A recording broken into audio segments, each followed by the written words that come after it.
오늘 저는 이제 학교 폭력 이야기를 좀 하려고 하는데요. 점점 사회적으로 이제 크게 문제가 되고 커서도 계속 상처를 갖고 있잖아요. 뭐 아직도 잊지 못하는 분도 많고 제 주변에도 그렇고. 강원도 강릉에서 17살 여학생이 또래들에게 집단 폭행당한 사건이 뒤늦게 알려졌습니다. 여중생들이 또래 친구에게 성매매를 강요하면서 마구 폭행하는 일이 벌어졌습니다. 한 중학생이 개인 SNS 계정에 올린 영상입니다.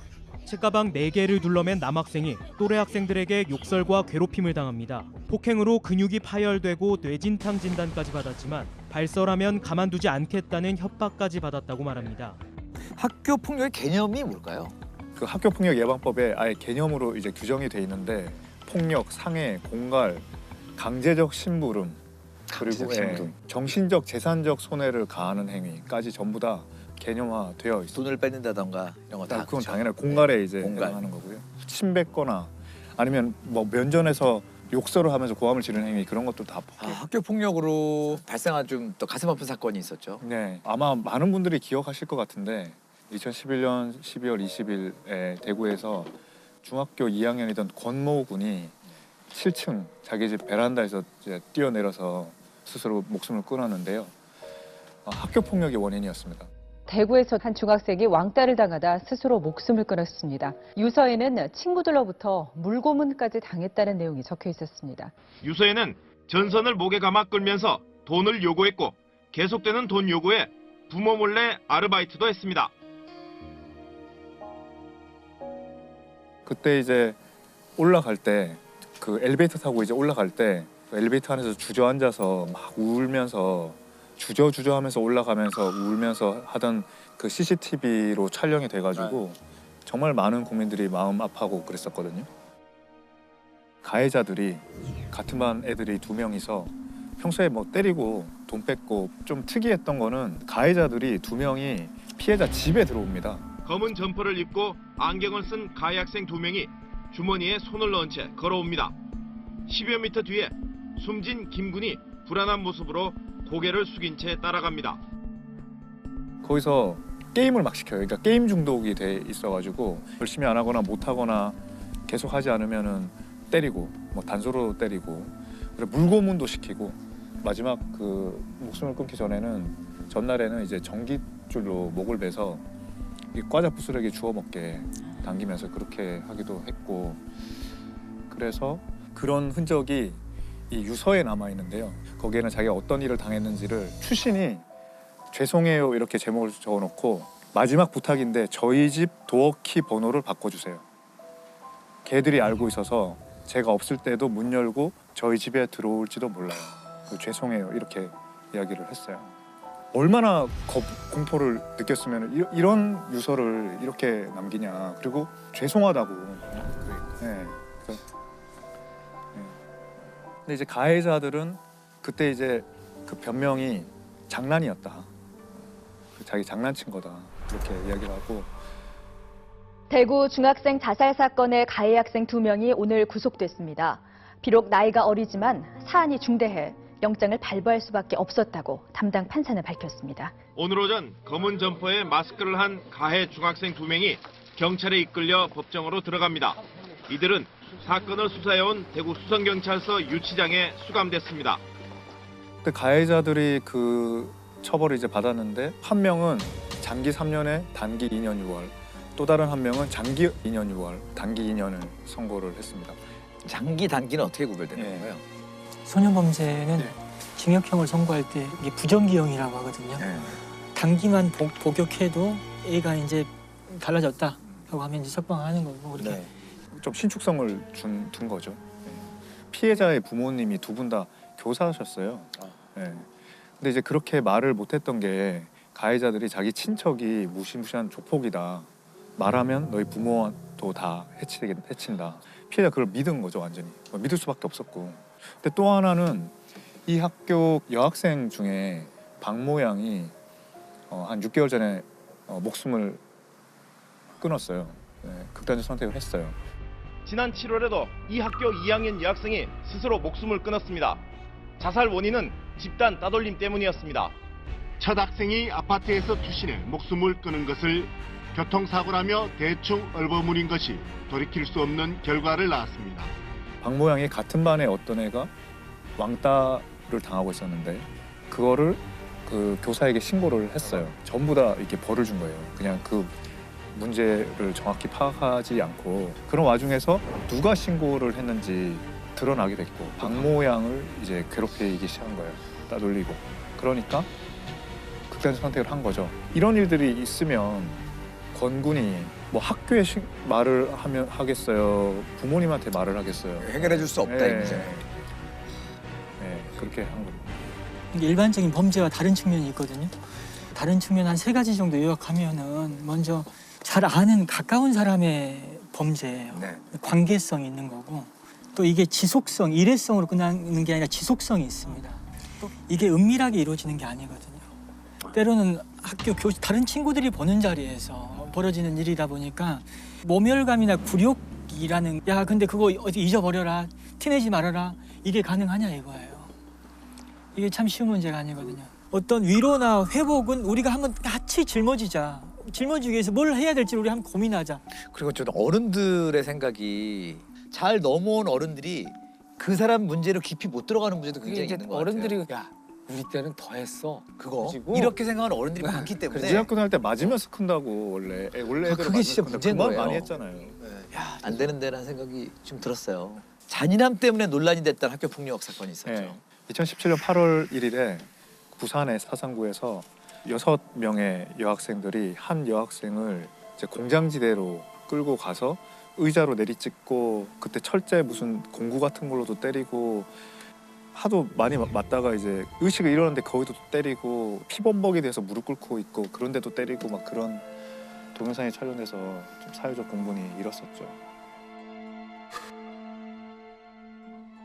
국민의 공분을 산 부산 여중생 폭행 사건 가해자들이 형사처벌 대신 소년범에게 내려지는 소년보호 처분을 받을 예정입니다.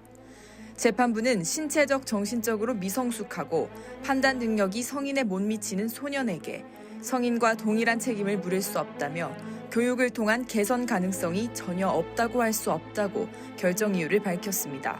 사건이 알려진 뒤 청와대 홈페이지에는 소년법을 악용하는 청소년들이 늘고 있다면서 관련 법 폐지를 주장하는 청원글도 잇따르고 있습니다.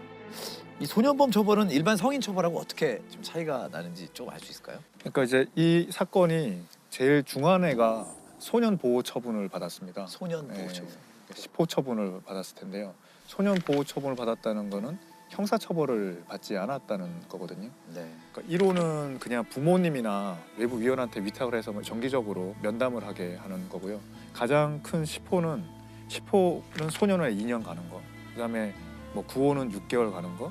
8호는 1개월 가는 거. 그다음에 6, 7호는 시설에 들어가는 거고요. 4, 5호는 보호관찰을 받는 거. 3호는 사회봉사를 하는 거. 또 2호는 수업을 듣는 거, 수학 명령을 받는 거. 8, 9, 10호는 이제 소년원에 가는 거죠. 소년원은 학교입니다. 타이틀이 학교예요. 그냥 나갈 수 없다는 거 빼고는 다 학교처럼 똑같이 수업을 받고요. 선생님이 있고 학생들도 교복을 입고요. 수업 일수도 채워집니다. 그러니까 졸업장을 받을 수도 있고요. 근데 교화에 좀 효과가 있는지 모르겠어요. 소년원이라는 곳. 소년 사건 하는 판사들한테 얘기를 들어보면 효과적이라는 거예요. 예를 들면 그냥 형사법만 있으면 아이들은 되게 초범이죠. 그리고 그러면 되게 집행유예를 하게 된다는 거예요. 초범이니까.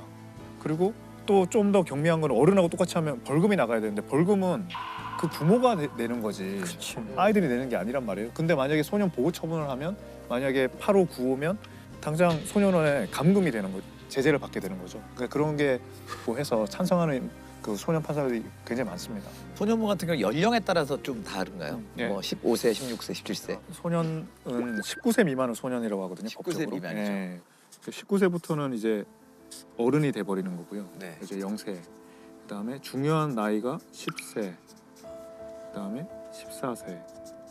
이렇게 돼 있습니다. 아, 14세. 우리가 형사 미성년자라고 해가지고 14세 미만은 형법상 무죄입니다. 예, 책임 능력이 없다고 해가지고 아무리 사람을 죽여도 형법상으로는 무죄거든요. 만 14세. 중학교 예. 근데 소년법은 19세 미만을 다 커버하고 있거든요. 네. 그러니까 이 14세부터 19세는 소년 보호 처분도 되고 형사처벌도 됩니다. 형사처벌. 네.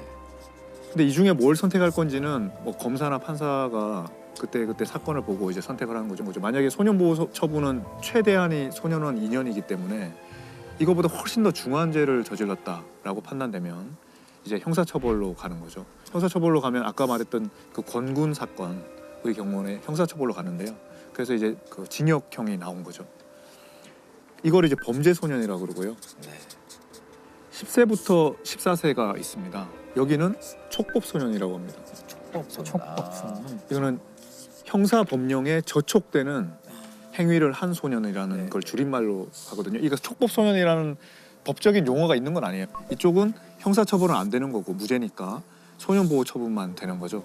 근데 이제 그 0세부터 10세 사이는 이제 범법 소년이라고 해가지고 여기는 아무런 처벌도 안 되는 거죠. 이렇게 이제 나눠지고요. 그 촉법 소년에 관해서 특히 의견이 분분한 걸로 좀 알고 있거든요. 만 14세 이하의 아이가 알고 좀 악용한다던가. 말씀대로 굉장히 중한 살인죄를 저지른 경우도 왕왕 있습니다. 네. 2019년에 12월 26일에 초등학교 5학년 여학생인데 같은 반 여학생을 불러내서 흉기로 몇 차례를 찔러서 초등학교 5학년 여학생이 죽는데 A양은 피해 어린이가 자신의 가족을 험담해 이런 일을 저질렀다고 경찰에 진술한 걸로 알려졌습니다. 저희 무죄죠. 형법상은 무죄죠. 일단은 기소할 수 없는 거죠. 네, 기소할 수 어떻게 해야 없고. 돼요? 그럼 이제 촉법 소년이니까 소년 보호 처분을 할 수 있죠. 아까 말했지만 소년원을 가려면 8, 9, 10호인데 그보다 경미한 보호 처분을 받아서 또 여러 가지 뭐 사회적 논란이 있었던 것 같습니다.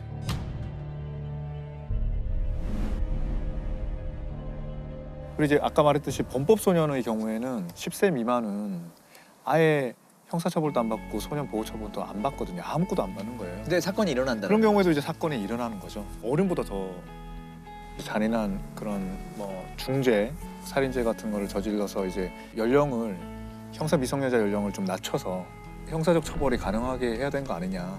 소년법을 폐지라는 이야기도 많았죠. 피해자가 용서를 하고 안 하고도 되게 중요할 것 같아요. 그러니까 피해자 의사가도 최근에 이제 학폭 미투, 네. 학폭 미투라는 것도 되게 시작했잖아요. 그러니까 이전에는 그런 게 없었잖아요. 네. 학폭에 대한 인식이 변화된 거를 반영한 것 같고요. 학교 폭력을 당했다는 폭로가 경계를 넘어서 번지고 있습니다. 학폭 미투가 확산하고 있는 건데요. 시간이 지나도 결코 잊을 수 없다는 게 피해자들의 증언입니다.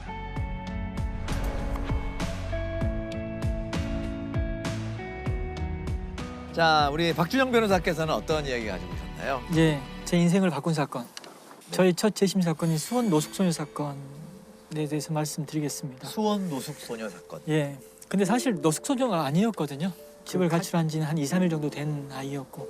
근데 그 아이의 이제 행색이 좀 지저분해 보여서 그 초동 수사 과정에서 그렇게 이제 규정 지어버렸고. 실제 신원은?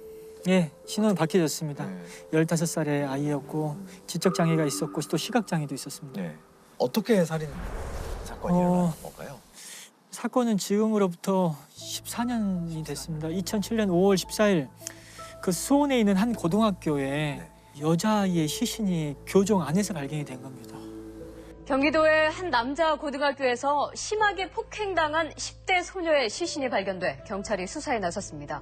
오늘 새벽 5시 반쯤 이 학교 교실 건물 바로 옆 화단에서 여고생으로 보이는 10대 소녀의 시신을 학교 직원이 발견했습니다. 발견 당시 시신은 머리와 얼굴, 발 등에 심한 멍이 들어 있었습니다. 이 아이를 누가 죽인 거지도 밝혀야 될 사실이지만 이 아이가 누군지를 또 밝혀야 되는 부분이 있었거든요. 왜냐, 너무 어려서 신분증, 주민등록증 같은 것도 없었고 당시 경찰은 아이의 행색을 보니까 약간 지저분해 보여서 수원에서 노숙인들이 가장 많이 모여있는 수원역에 가서 그 사진을 들고 다니면서 이제 탐문 수사를 했던 겁니다. 그러다가 이제 어떤 노숙인으로부터 이 아이가 이틀 전에 여기서 폭행당한 아이 같다. 근데 사실 이틀 전에 폭행 사건이 있었지만 그 폭행 사건의 피해자는 다른 여성이었습니다. 다른 여성이었음에도 불구하고 그 경찰이 그 제보를 너무 섣불리 믿어버린 거죠. 그래서 그 이틀 전 폭행 사건의 가해자 장애인 노숙인 2명을 잡았고 그 노숙인 2명이 또 공교롭게도 지적 장애가 있었습니다. 근데 지적 장애가 있고 노숙을 하고 있는 데다가 이제 강압적인 수사를 받다 보니까는 참 너무나 쉽게 자백을 했죠. 그 지적 장애가 있던 사람 중에 한 사람은 시각 장애가 또 있었습니다. 그래서 안경을 안 쓰고 있어서 그 사진을 딱 보여주는데 죽은 아이가 이틀 전에 자기가 때린 아이인 것 같다는 생각이 들었다는 거예요. 그래서 그렇게 자백을 하게 됐고 한 사람은 뺨 2대 때렸다는 이유로 벌금 200만 원을 받고 다른 한 사람은 이제 끝까지 때려서 이제 죽게끔 했다 해서 징역 5년을 받았습니다.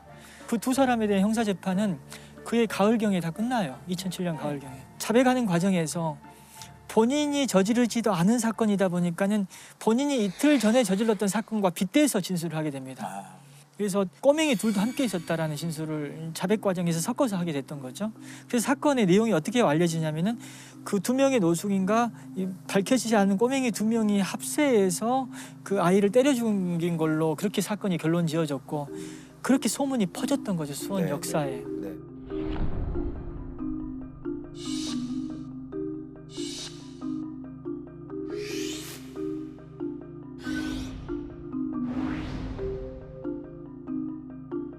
이 아이들도 범인이다라는 그런 어떤 오해를 받게 된 겁니다. 제보를 받아서 이제 그 검사가 수사를 진행했고 아이들이 하나씩 잡혀갔고 그 아이들 다 학교 안 가는 수원역에서 노숙하던 아이들이었죠. 그 아이들이 이제 자백을 또 했습니다. 그래서 총 7명이 사람 죽였다는 자백을 했거든요. 검찰은 그러나 이 사건의 범인이 더 있다는 제보를 받고 사건을 다시 수사한 결과 18살 최모근 등 5명이 폭행을 주도했다는 사실을 밝혀냈습니다. 이들은 당시 수원역 근처에서 김양에게 돈 2만 원을 훔쳐갔냐고 추궁한 뒤 근처 학교로 끌고 가 폭행해 숨지게 한 혐의를 받고 있습니다.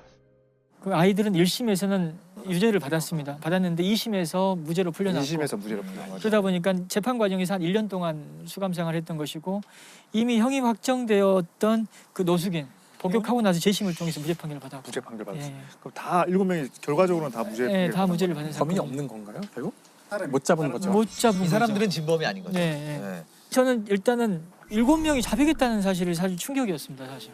그것도 물리적인 어떤 강요나 고문 참기 힘든 어떤 폭행이나 이런 협박도 없었는데 이걸 설명하기 참 어려웠습니다. 그래서 왜 자백을 하죠? 자백 왜 하냐면 아무리 아니라고 해도 믿어주지 않는데 이 상황에서 나를 도와준 사람은 하나도 없는 거예요.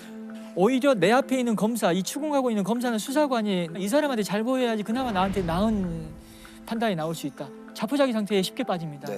그리고 또 일단 이 순간만 좀 빨리 모면하자. 다른 아이들이 자백했다 이미.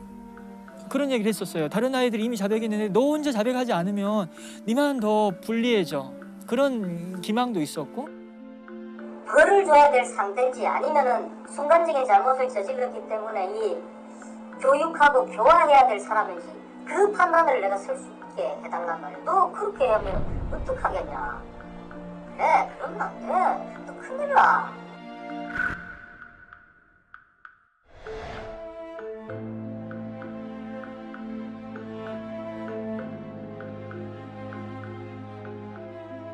죄를 짓지 않은 사람이 자백만으로 유죄가 될 수 있는 건가요? 자백만으로는 안 되죠. 그래서 우리가 자백의 보강법칙이라고 자백만으로 유죄를 자꾸 인정하게 되면 자백을 강요할 거 아니에요. 고문을 할 수도 있고 그렇게 하지 말라고 자백의 진실성을 보강할 수 있는 추가적인 증거가 있어야 됩니다. 그래야만 유죄를 선고할 수 있는 거죠. 이 경우는 자백을 했으니 보강을 해준 거네요. 자백이 5명의 자백이 다 이렇게 쇠사슬로 연결돼 있기 때문에 이 자백의 진실성은 나머지 4개의 자백으로 뒷받침되고 이 자백의 진실성은 또 이렇게 뒷받침되는 거죠. 그런 사슬 구조가 돼버린 거죠. 사건은 영상 녹화가 있었기 때문에 영상 녹화와 조서를 비교할 수 있었거든요. 비교해가지고 무죄가 밝혀진 사건인데 조서만 보면은 범인 맞아요. 범인만이 알 수 있는 사건 현장의 모습과 아이가 죽은 아이가 발견된 장소를 설명을 다 해요. 근데 영상 녹화를 보면 그런 사건에 대한 정보를 다 거의 대부분을 검사나 수사관이 미리 제공을 하고 있습니다. 4일 새벽 2시 30분경이거든요. 그리고 정확한 장소는 그 고등학교 본관 건물 바로 앞에 있는 화단 옆에거든요. 그렇게 이제 알면 돼요. 교서가 진짜 그 뉘앙스 전달이 왜곡되는 경우가 너무 많아요. 예를 들면 수사관이 이제 그 조사받는 사람한테 그때 시체를 이렇게 가서 이렇게 버렸죠. 몇 월 며칠 어디 가서 어디게 한 거죠. 딱 묻고 그럼 대답을 그냥 예 했잖아요. 그럼 이제 조서에는 시체를 어떻게 유기했나요? 아 이래 본인이 그걸 다 얘기한 것처럼 그렇죠. 해요. 그게 너무 다르잖아요. 답을 많이 질문을 하는 사람이 이렇게 한 거죠. 했는데 예 한 거랑 어떻게 유기했나요 했을 때 이렇게 했습니다. 이렇게 대답한 거랑은 완전 다른데 그렇게 하는 경우가 사실 많았죠. 우리 심의관이 말씀하신 대로 A가 수동적으로 답변을 하면 그걸 아이들의 적극적인 진술로 왜곡을 하고 이제 자백이 사실상 만들어졌다고 봐야죠. 컬러 사진 이런 거 있잖아. 요걸 넘어갔다고 사진을 보니 정문에 설치되어 있는 낮은 철책문을 넘어서 들어간 기억이 납니다. 그 말이죠? 사실 저는 굳이 검사가 이렇게 수사를 했다라고 내가 법정에서 얘기를 하지 않아도 자백의 모순이 많고 다른 증거에 의해서 무죄를 받을 수 있다라고 제가 안이하게 판단을 해버린 거죠. 그런데 유죄가 나와버린 거예요. 1심에서. 실형이 나와버렸고. 그래서 이제 항소심 재판 과정에서 안 되겠다. 이 영상 녹화를 다 복사해서 이걸 다 녹취를 해가지고 조서랑 비교를 해야겠다. 분량이 많아가지고 그걸 속기사님한테 맡기려면 돈이 한 500만 원 정도 들어요. 사실 돈이 어디 있어요? 그래가지고 아는 속기사님한테 부탁을 드렸더니 자기가 하겠다는 거예요. 검사의 위법 수사를 밝히는 거였거든요. 부담이 됐을 텐데 그냥 무료로 했어요. 변호사님이 이걸 무료로 들어가신다고 이렇게 말씀을 하시길래 제가 녹취는 제가 해드리겠다고. 또 하나도 한 푼도 받지 않고 그 아이들 녹취를 진짜 한 달 이상 풀었던 걸로 저는 기억하는데요. 그런 어떤 속기사님의 노력이 전혀 부각이 안 됐었습니다. 그냥 무죄 받으면 변호사의 공로로 다 생각하고 하니까 너무나 기분이 좋았고, 야, 이 얘기를 한 번 더 한 번만 더 하고 싶던 거죠. 또 TV 애니이기 때문에 자료 영상을 구입하는데 따로 비용도 들지 않을 것 같고. 와, 역시. 와. 이러니까 무죄를 받을 수 있는 거예요. 와, 이거는. 예, 우리 속기사님 윤병임 속기사라고 그래가지고 이게 유키전도 블록에 나왔다는 거 자료 화면으로 반드시 좀 활용 좀 해주셨으면 좋겠다. 일이 너무 좋거든요. 아, 좋으세요? 네, 전 되게 좋아해요. 그래서 너무 좋아요. 이 일이 딱 맞으시네요. 딱 맞아요. 또 속기사님 말고도 도움 주신 더 분이 있죠, 더 있죠. 네, 더 얘기해 주세요. 국선 변호사 한참 많이 할 때였거든요, 제가. 국선 재벌이라고 불릴 때였습니다. 재벌이었어요, 제가. 와, 정말 많이 했어요. 오죽하면 재벌이라 했겠어요? 근데 이 수원 사건이 들어왔던 거예요. 2008년 1월에 보니까 기록량도 상당히 많고 또 애들 다 자백했다는데 관심 바뀌었어요, 저는요. 근데 경기도 청소년 상담 지원센터였습니다. 선생님들이 찾아왔었어요, 저를요. 그 아이들이 가출한 상태에서 그 상담 지원센터를 왔다 갔다 하면서 생활했던 거예요. 편지를 보냈습니다. 우리가 정말 범인이라고 생각하냐고. 살았지만 사람은 죽이지 않았다고. 하나이가 그렇게 쓴 거예요. 믿어달라고 편지를 보냈어요.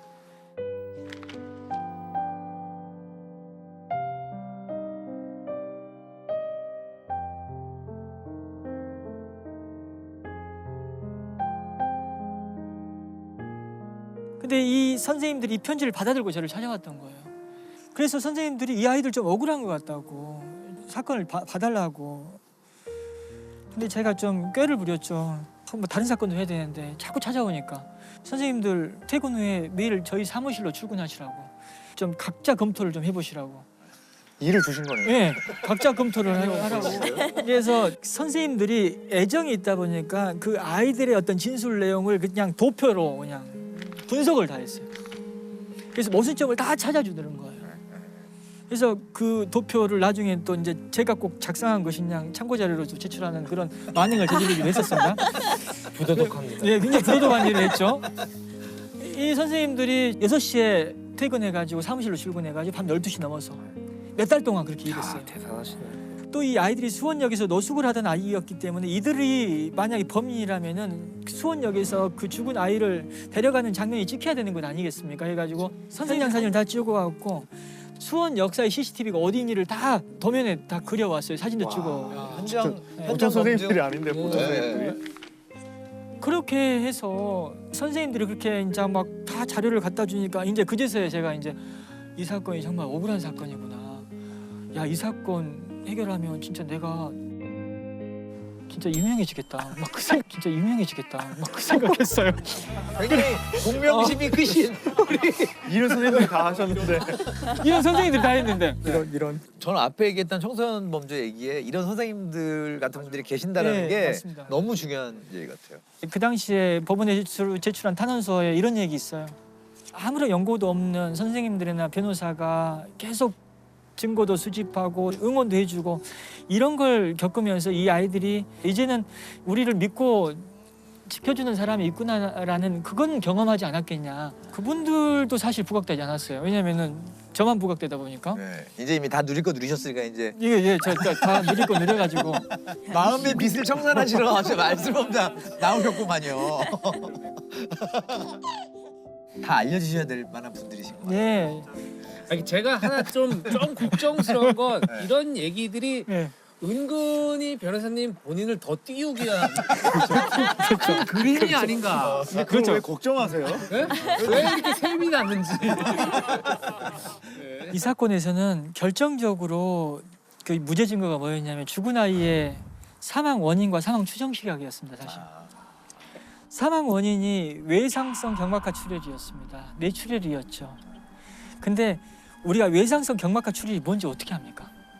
그래서 제가 이게 뭘까 하다가 이제 이거 인터넷 쳐보기도 하고 했더니 이게 쉽게 안 죽는 것 같아요. 법의학자분들 여러 명한테 제가 메일을 보냈어요. 딱 한 분이 응해 주시더라고요. 누가 응해 주셨냐면은 서울대 법의학과 이윤성 교수님이 법정에 나와서 증언을 해달라고 부탁드렸더니 증언 때 서주셨어요. 이 억울하게 옥살이한 사람들의 자백 내용은 뭐였냐면은 5월 14일 새벽 3시경에 수원역에서 죽은 아이를 만나서 고등학교까지 걸어갔고 새벽 3시 40분부터 폭행을 시작했다는 거였어요. 근데 외상성 경막하 출혈이라는 것은 서서히 진행된다는 원인의 관점에서 보면 새벽 3시 40분에 폭행이 시작됐는데 7시에 죽어? 이게 설명이 안 된다는 거예요. 그리고 사망 추정 시각도 측정을 해보니까 전날에 사망한 것 같이 보인다라고 그렇게 법의학적으로 판단이 됐었거든요.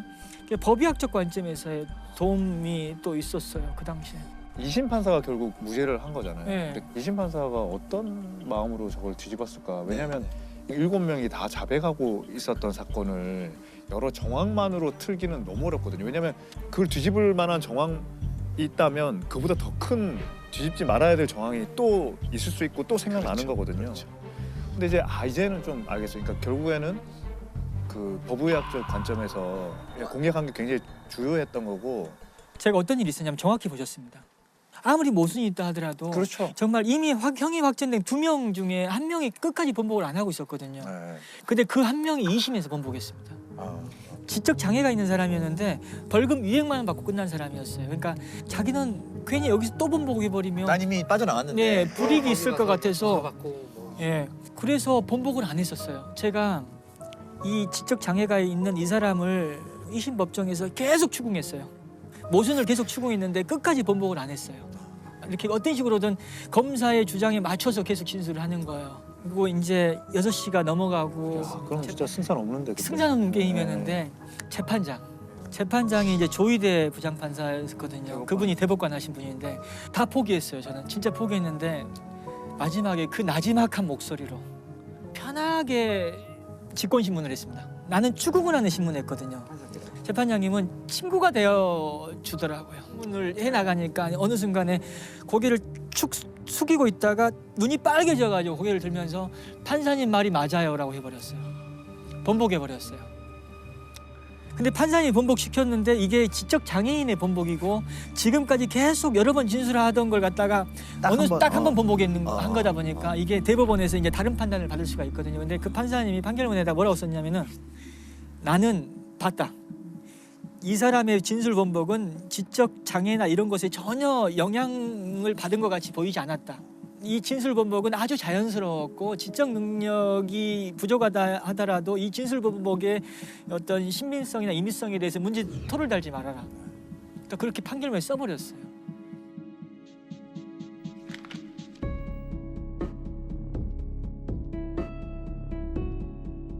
근데 대법원에서 딱 무죄로 확정 지었죠. 범인을 찾지 못한 채 이 사건 피의자로 지목됐던 7명이 모두 누명을 벗었습니다. 피고인의 진술이 일관되지 못하고 수사기관의 회유에 의해서 진술됐을 가능성이 있다고 보아 뒤이어 작년 10월엔 정 씨가 어제는 마지막 피의자 강 씨까지 재심을 통해 무죄 판결을 받았습니다. 제가 이 사건을 꼭 얘기하고 싶었던 이유는 뭐냐면 이 사건의 어떤 사람 얘기를 좀 해보려고 했던 거죠. 변호사한테만 주목을 해요. 변호사만. 변호사가 무죄 받은 걸로 다 그렇게 생각하고. 근데 이 수원 사건은 참 많은 사람들의 도움이 있었는데 그 노숙인 재심은 노숙인을 돌보던 신부님이 있었기 때문에 가능했거든요.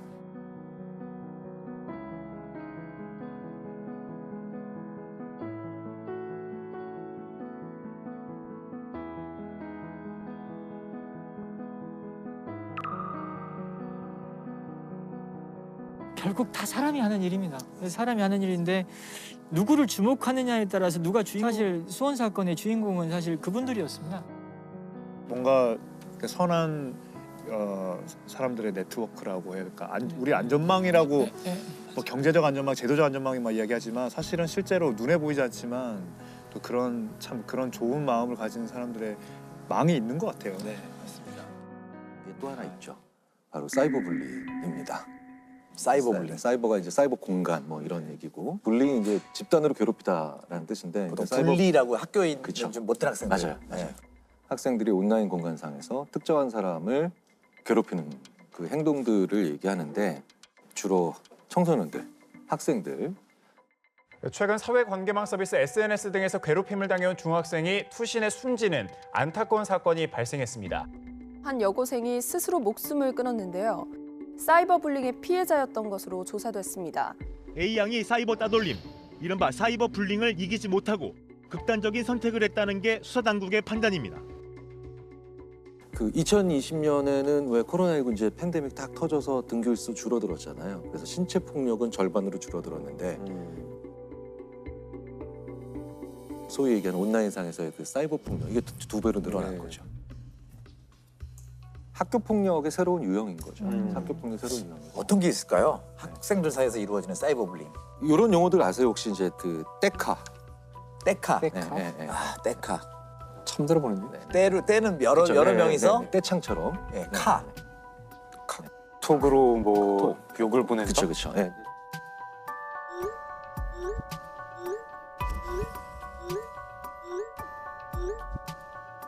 또 역으로 이제 방폭한다. 방폭. 그러니까 불러놓고 싹 다 나가고. 상처 주는 방법.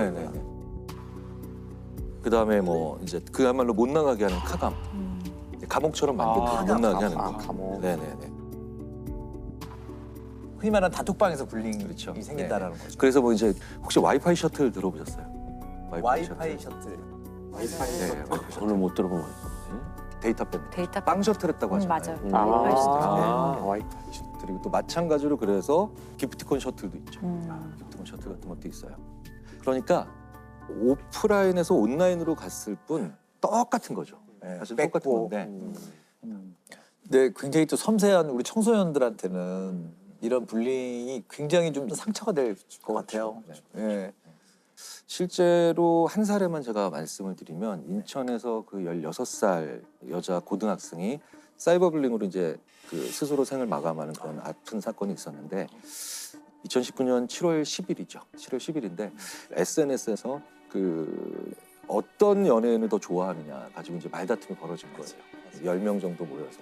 그런데 8명은 이 연예인이 좋다 그러고 2명은 뭐 다른 연예인이 좋다고 했는데 이 2명이 소수였는데 그 중에 1명이 또 나가버렸죠. 말다툼하다가. 그러니까 이 여학생에 대해서 불링이 시작된 거예요. 사이버 불링이. 이게 가해자들이 피해자의 신상 정보 다 이제 알아내서 이런 식으로 협박을 했어요. 10분에 하나씩 네 정보를 올리겠다. 그러니까 이 방에 있는 친구들 서로 모르는 친구. 모르는 사람. 모르는 친구. 한반 친구들이 아니고. 모르는 사람. 그래서 피해자가 도대체 내가 잘못한 게 뭔데 너희들 나한테 이러느냐라고 당연히 항변을 했겠죠. 근데 그 가해한 여학생들이 나간 걔 편을 들었으니까 이제 네가 책임져. 논리적 근거 없이. 그래서 이게 하루 만에 그날 새벽에 아파트 20층으로 올라가는 그 피해 여학생의 모습이 CCTV에 잡힌 거고 극단적 선택을 하게 된 결과로 이어졌죠. 단 3시간 만에 일어난 일이에요. 단 3시간 만에. 순전히 카톡 그런 이제 SNS 안에서의, 안에서의 이야기만 가지고 얼마든지 일어날 수 있다는 거예요. 근데 3시간이 사실 심리학자의 생각을 보자면 3시간이 뭐 그렇게 짧은 시간도 아니에요. 얼마든지 일어날 수 있죠. 그렇죠. 네. 왜 예전에 우리가 전혀 모르는 상대방으로부터 받는 공격이 테러잖아요. 네. 미지의 전혀 모르는 신원 미상의 상대로부터 받는 공격이 되면서 테러가 나한테 자행되는 것 같은 그런 고통을 겪게 되죠. 톡방에서 불링을 했던 학생들 조사가 이루어졌나요? 그러니까 무려 석 달이 지난 10월 15일에야 그 가해 학생들의 휴대전화가 압수가 되고 조사가 됐다는 거죠. 근데 뭐 다 삭제됐겠죠. 다 삭제가 되고 이제 흔적이 없어서 사망 직전 2시간 동안 가해 학생들과 나눈 대화가 지금도 베일에 쌓여 있다라고 합니다. 못 찾았구나. 근데 더 안타까우면서도 분노가 느껴지는 건 피해 학생이 극단적 선택을 했잖아요. 근데 가해 학생들이 그 이후에 보인 태도라는 거죠. 이런 거예요. 그렇게 약한 애를 처음 본다. 까불어 놓고 뭐 자살을 하냐. 그러니까 굉장히 저주에 가까운 그런 표현도 했어요. 빨간 드레스 입고 장례식장 가고 싶다. 뭐 이런 얘기까지도 나왔다 그러더라고요. 수사해. 뭐 크크크 뭐 이런 거. 그 이후에도 피해자가 고인이 되고 난 다음에도 여전히 사이버 불링을 한 셈이 되는데요. 이게 사이버 불링이 엄연한 좀 폭력이라고 인지하는 게 굉장히 중요할 것 같아요. 네. 법률상으로도 사이버 불링 이거 범죄에 들어갈까요? 2012년에 아예 사이버 따돌림이라는 정의 규정이 새로 들어왔어요. 보통은 이 정보통신망의 어떤 명예훼손이라든지 형법상의 모욕죄 정도로 처벌될 수도 있는데 이 사건의 경우도 가해자 4명 중 3명이 모욕과 강요 미수 그리고 나머지 1명은 모욕과 협박 혐의로 기소돼서 1심 재판을 받았다고 하고요. 이 중 1명은 이제 징역 장기 3년, 단기 2년형이 이제 구형이 됐다고 합니다. 이게 보니까 톡방에 그 당하는 친구의 표정을 볼 수가 없잖아요. 예를 들면 우리가 모여 있으면 이 사람이 얼굴 빨개지거나 울면은 그치게 될 수도 있는데 그 사람이 힘들어하는 게 안 보이니까 더 하는 거죠. 사실 사람이라는 느낌도 없을 수도 있어요. 때로는. 확실히 도구가 간접 도구가 될수록 죄책감이 약해지는 건 사실이에요. 온라인의 키보드이기 때문에 사실은 진짜로 뺨을 때리거나 그 친구의 머리채를 잡고 흔든 거라는 느낌을 덜 가지는 건 사실입니다. 그런데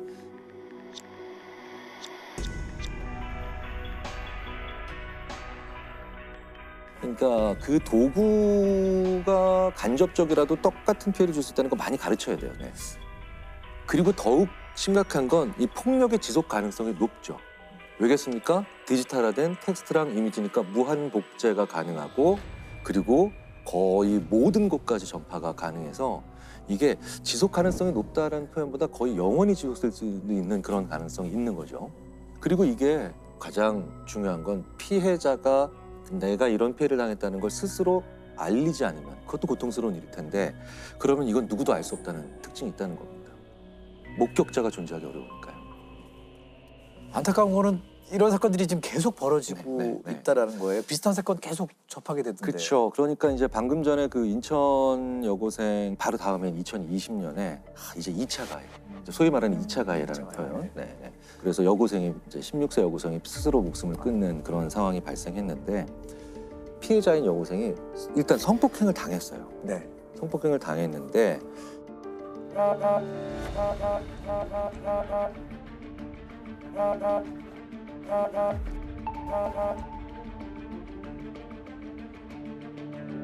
주요 가해자가 3명이었는데 그중에 1명은 실제로도 피해자의 같은 반 친구, 같은 반 급우였죠. 급우였는데 사이버 공간에다가 걔가 행실이 안 좋다, 남자를 밝힌다, 외모에 대한 비하, 그다음에 투명에 대한 어떤 저질스러운 얘기들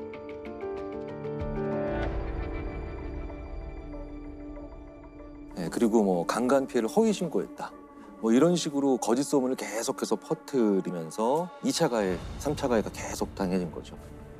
그러던 와중에 이 가해자들은 피해자가 과거에 즉 중학교 시절에 성폭행을 한번 당했다는 사실을 알게 되고 그것까지도 더 주위에 알리겠다 이렇게 이제 협박을 했다는 거죠.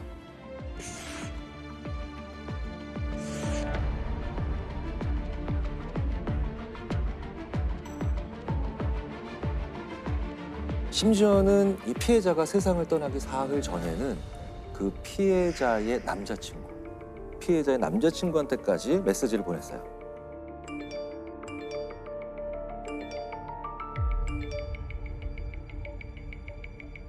이게 피해자가 가장 두려워했던 점인 것 같아요. 네.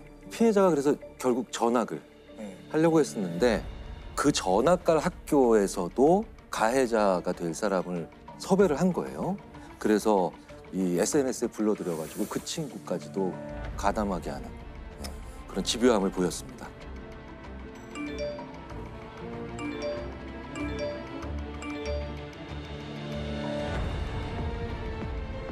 결국 피해자는 이런 사이버 불링이 시작된 지 한 달도 채 지나지 않아서 스스로 목숨을 끊는 그런 가슴 아픈 선택을 한 거고요.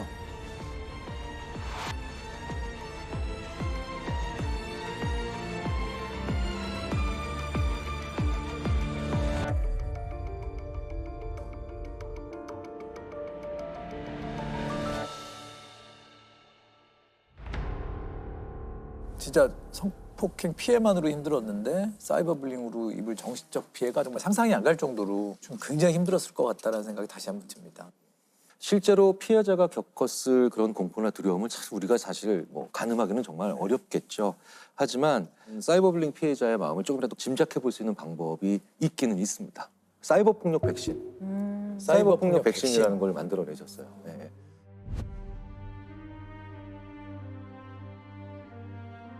실제로 이 앱은 사이버 폭력으로 정말 큰 고통을 받다가 13세라고 하는 정말 어린 나이에 생을 마감한, 그리고 실제로 피해 학생이 받았던 그런 메시지를 또 기반으로 해서 만들어진 거죠.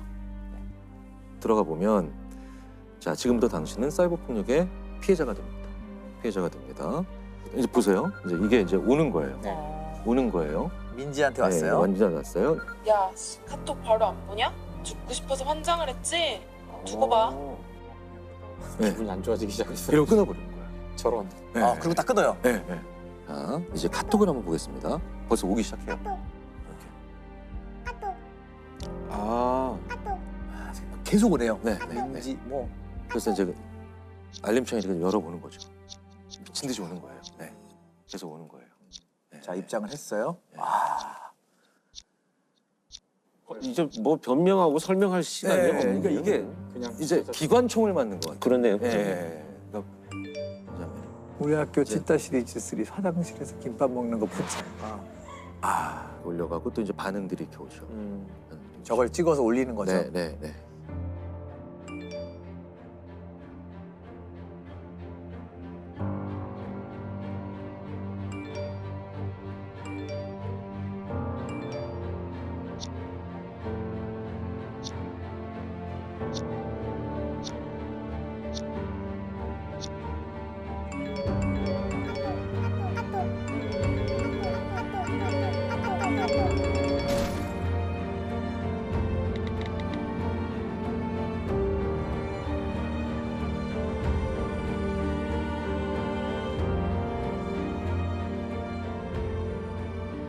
단 몇 분조차 견디기 힘든 이 고통이 실제 피해를 당한 아이들에게 몇 년짜리 고통이었죠.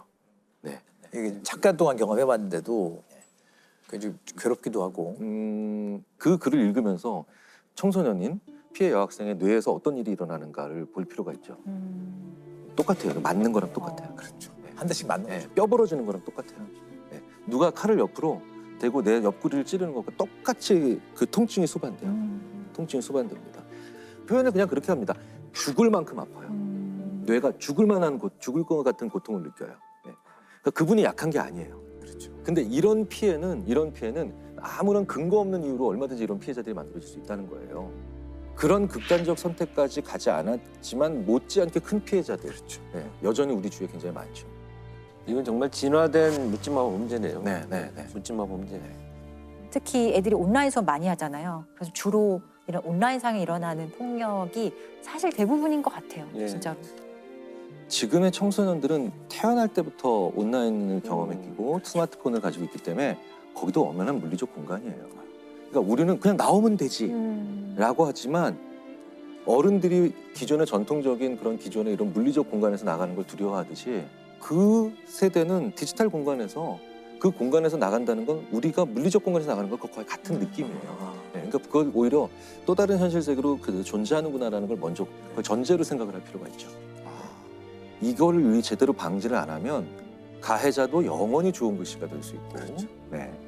피해자는 오프라인에서 우리가 실생활에서 그런 폭력과 똑같은 피해를 겪을 수 있기 때문에 이건 어른들 문제, 사회, 학교 다 신경을 써야 되는 문제가 되겠구나라는 걸 그 전제로 생각을 할 필요가 있죠. 합니다. 이 사건은 2018년에 전남에 있는 한 시골 마을에서 발생을 했는데 당시 이제 고등학교를 다니던 1학년 여학생이 늦게까지 귀가하지 않으니까 이 어머니가 이제 친구들한테 수소문을 하죠. 그랬더니 친구들이 아버지하고 잘 아는 김 씨라는 사람하고 오늘 만나기로 했다. 그래서 우리 다른 친구들이 약속을 안 했다 이렇게 얘기를 합니다. 그러니까 이 엄마는 김 씨 집을 찾아갑니다. 네. 찾아갔더니 김 씨가 이 엄마를 보는 순간 갑자기 뒷문으로 도망을 가버렸어요.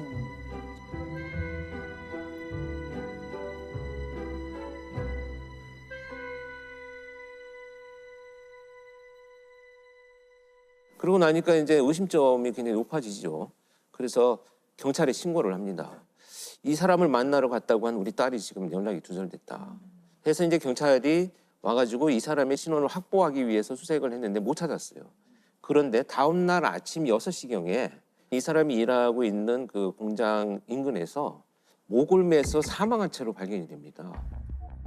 전남 강진에서 실종된 10대 여고생의 행적이 닷새째 묘연합니다.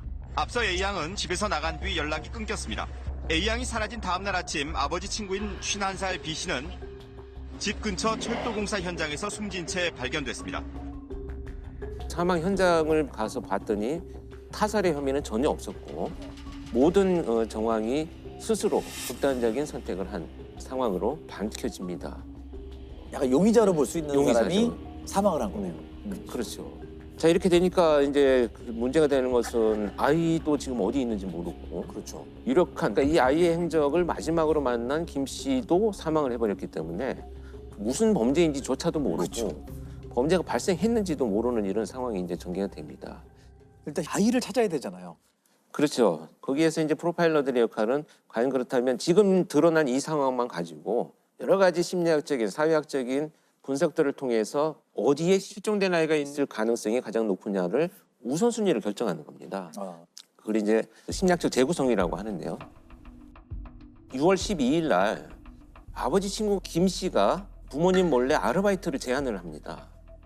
이 아이는 굉장히 성실하게 학교 공부를 열심히 하는 아이였었는데 그래도 뭐 가게에 좀 도움이 되고자 아르바이트를 수락을 하고 나간 것이 문자에서 발견이 됐어요. 김 씨는 A양에게 아르바이트를 소개해준 곳으로 알려졌습니다. 하지만 이 사실을 다른 사람에게는 알리지 말라고 말한 것으로 전해졌습니다. A양은 실종 전날 친구에게 문자를 남겼는데 이 같은 내용이 담겨 있었습니다. 또 자신이 위험하면 신고해달라고도 당부했습니다.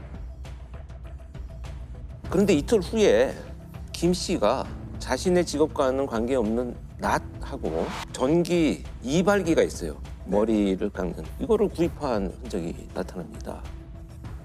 그 다음에 이제 약국에서 수면 유도제까지 구입한 그런 흔적이 나타나죠. 명백하게 지금 어떤 일이 예상이 되지 않습니까? 그리고 나서 실종 당일에 사실 직접 둘이 만나는 장면은 찍히지는 않았어요. 그런데 2시 15분경에 김 씨 차량이 마을에서 가까운 곳에 붙어 있는 한 야산, 이 야산으로 막 이동을 하는 흔적들을 이제 포착을 합니다. 김 씨 차량이? 예, 김 씨 차량이. 그런데 그 야산 밑에서 한 2시간 반 정도 차가 머물러 있는 그 정황을 발견을 해요. 그래서 굉장히 의심스러워지죠. 그로부터 한 2시간 정도가 지난 4시 24분에 이양의 휴대폰이 꺼져버립니다. 경찰은 이양의 휴대전화 신호가 끊긴 야산에서 아버지 친구로 언급된 51살 김모 씨의 차량이 머물렀던 사실을 CCTV를 통해 확인했습니다. 분명히 CCTV에 포착이 된 이런 상황인데 관건이 뭐냐 하면 이제 이 아이가 정말 그 시간에 이걸 같이 있었느냐를 확인할 수 있는 방법이 없다는 거예요. 그래서 굉장히 언제 어려운 상황이 지속이 되죠. 그런데 이 이후에 이제 김 씨 행적을 살펴보면 더 의심스러운 것이 5시 한 10분경에 집에 도착을 하는데 자신의 차를 일단 세차를 하기 시작합니다. 세차를 하기 시작을 하고 자기가 그날 입고 외출했던 옷을 마당에서 태우는 장면이 또 목격이 돼요. 그래서 뭔가 증거를 인멸하고 있구나라는 것이 이제 유력해지기 시작을 합니다. 그렇게 이제 수색을 하던 중에 결국 8일 만에 그 동선상에 있는 산 정상에서 시신은 발견이 됩니다.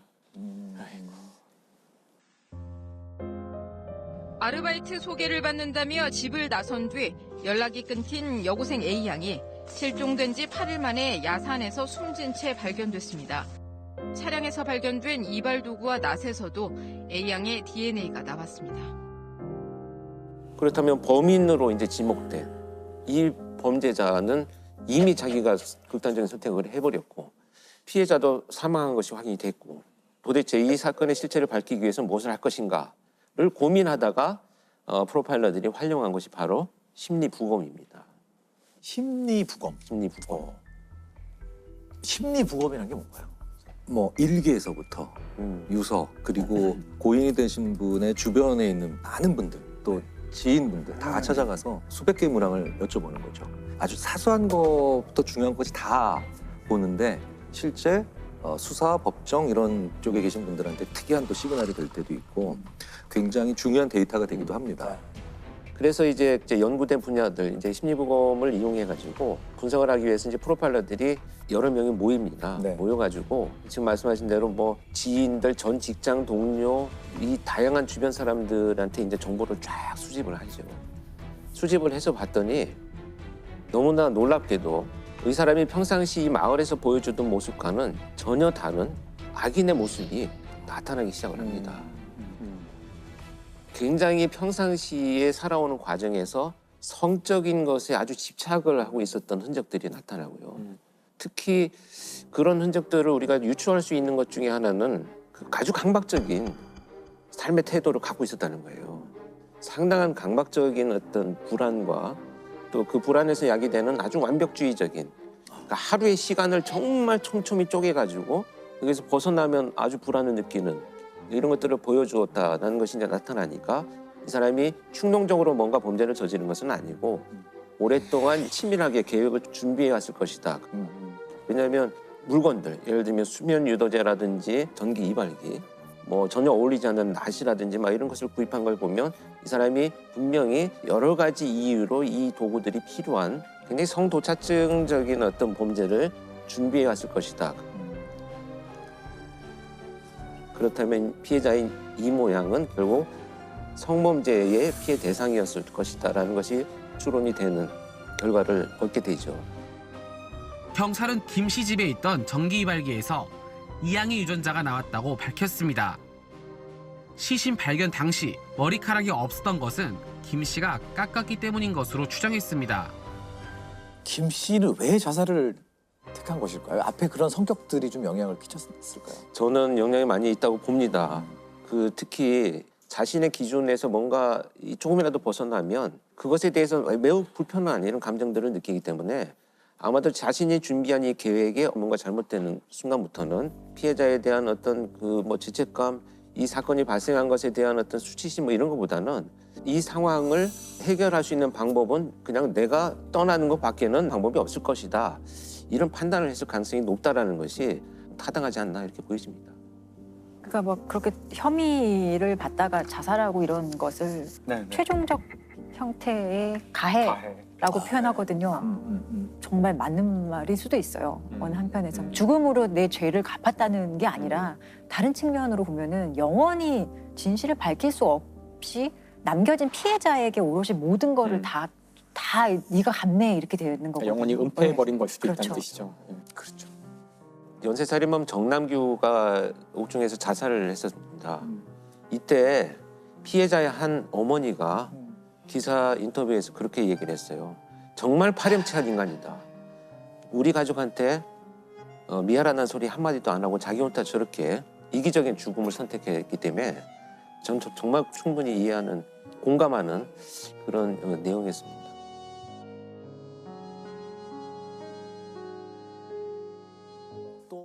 80년대에 일어났던 사건을 하나 말씀을 드릴게요. 80년도? 예, 대표적인 유괴 사건으로만 알려진 범죄가 있는데 그 이면에는 그루밍 성범죄가 있었던 사안. 이 가해자 이름이 이제 주영형. 네. 예. 선생님 아니었어요? 예. 체육 선생님이었어요. 피해 아동은 중학교 1학년이었고 이 사건이 당시에는 피해자 이름으로 알려졌어요. 굉장히 유명했죠 그때. 예. 1980년 11월에 중학교 1학년생이던 이제 이군이 유괴되는 사건이 발생을 합니다. 유괴범의 요구 조건은 현금 4천만 원이었고요. 당시에 왜 유괴를 했냐면 도박을 해서 빚이 많았다고 하더라고요. 금품 목적으로 이 피해 아동을 유괴했던, 그런데 사실 뭐 목적대로 되지 않아서 이틀 만에 살해를 했던 사안이에요.